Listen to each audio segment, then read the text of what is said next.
Alright, what I'm doing here is cutting small panels, 6 by 6, out of the sheet of good one-side birch plywood, 3/4 inch, on a table saw. And so I was going to cut up the whole thing, but I'm not exactly sure how many I want to do, so I only need 3 at the moment, so I just cut 3. Save the rest for later, even though setup on these things is sometimes annoying, it takes a bit of time. But tools I needed to do this job.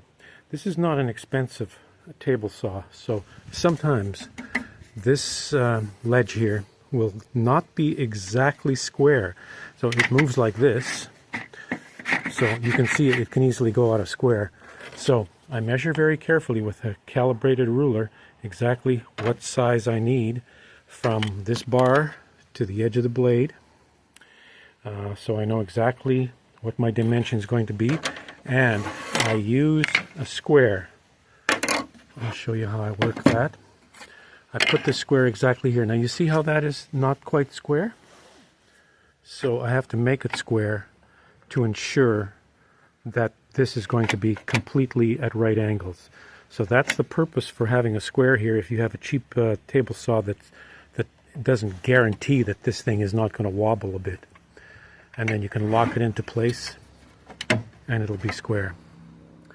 So what I'm going to do with these now is I'm going to glue, I'm going to test this, but I'm going to just glue one painting that I have onto this panel. And then the reason why these panels are so heavy, so thick, is because I can strip frame this without building anything else onto the frame. I can just nail the strips directly onto this 3/4 inch plywood without a cradle underneath here.